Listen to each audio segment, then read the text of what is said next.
এই সরিষা ইলিশ রান্না করলে আমার হাজবেন্ড আর আমার ছেলের আর কোনো কিছুই প্রয়োজন হয় না। আমি গ্যারান্টি দিয়ে বলতে পারি আপনারা এইভাবে অবশ্যই একবার ট্রাই করবেন। আপনাদেরও অন্য কোনো তরকারি লাগবে না। এটা দিয়ে আপনারা নিমেষে পেট ভরে ভাত খেয়ে ফেলতে পারবেন। হাই এভরিওয়ান, আসসালামু আলাইকুম। রাশিদাস ব্লগে আপনাদের সবাইকে ওয়েলকাম। সবাই কেমন আছেন? আশা করছি যে যেখানে আছেন ভালো আছেন, সুস্থ আছেন। আমিও আলহামদুলিল্লাহ ভালো আছি। তো সকালবেলা আমার হাজবেন্ড কিন্তু অলরেডি নাস্তা করে চলে গেছে। তারপরে হচ্ছে যে আমরা এখন তিনজন আর কি নাস্তা করব। তো প্রথমে আর কি চাটা বসানো হয়ে গিয়েছে। চাটা হয়ে গেলে আমরা আর কি বসবো। তো তারা অলরেডি কিন্তু নাস্তাটাও করে নিয়েছে। তারা এখন শুধু চা খাবে, তারা ননদ ভাবিরা। আর আমি হচ্ছে যে চা নাস্তা করব। আমি যেহেতু প্রতিদিন চা খাই না, তাই আজকে বলছি যে না, আমিও চা খাবো, আমার জন্য বসাও। তারপরে হচ্ছে যে এখানে ছেলের বউ হচ্ছে চা বানাচ্ছে। তো চা এমন একটা জিনিস, চা আর দুধ মানে আপনি পাশে থাকলে পড়বে না, কিন্তু পাশের থেকে নড়লেই আর কি চাটা পড়ে যাবে বা দুধ পড়ে যাবে, এই হচ্ছে অবস্থা। তো এদিক থেকে চাটাও বানানো হয়ে গেছে। চাটা এখন আর কি ঢেলে নিচ্ছে তিনজনের জন্যই। তো আজকে হচ্ছে যে একটা কঠিন কাজ আছে। কঠিন কাজটা হলো যে পরোটা বানাতে হবে। পরোটা যেগুলো বানানো ছিল শেষ হয়ে গিয়েছে।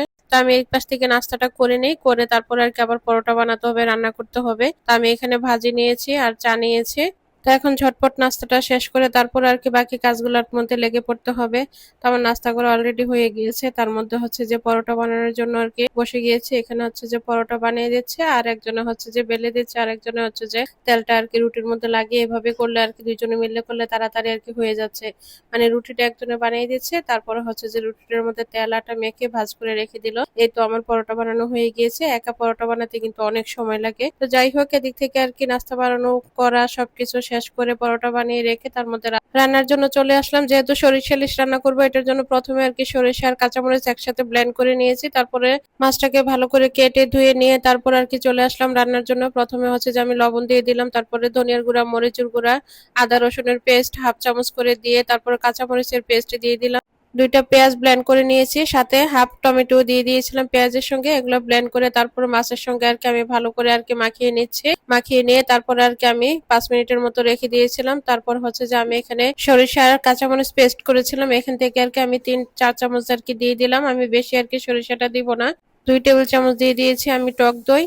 তো টক দইটা অনেকে দেয় না, বাট আমি দিয়েছি, আমার কাছে খুবই ভালো লেগেছে। আর বললাম না, এটা অবশ্যই একবার ট্রাই করবেন। আমি গ্যারান্টি দিয়ে বলছি, এটা একবার খেলে বারবার খেতে ইচ্ছে করবে। নিমেষে আপনি পেট ভরে ভাত খেয়ে নিতে পারবেন, আর কোনো কিছুই লাগবে না। এর মধ্যে আমি আরো 10 মিনিট রেখে তারপর আর কি আমি রান্নাটা বসিয়ে দিয়েছি। প্রথমে একটা প্যান বসিয়ে দিয়ে পরিমাণ মতো সরিষার তেল দিয়ে দিয়েছি। আর ইলিশ মানে সরিষার তেল লাগবেই। সরিষার তেলটা দিয়ে তারপর তেলটা যখন গরম হয়ে গিয়েছে, আমি হাফ কাপের মতো পেঁয়াজ দিয়ে দিয়েছি। পেঁয়াজটা ব্রাউন কালার হালকা হয়ে যাওয়ার পরে আর কি আমি মাছটা দিয়ে দিলাম। তারপরে দিয়ে আর কি আমি মশলাটাও হাত দিয়ে আর কি দিয়ে দিয়েছি। আমি মশলাটা আর কি ফেলতে চাই না, যেহেতু এখানে অনেক মশলা দেওয়া হয়েছে।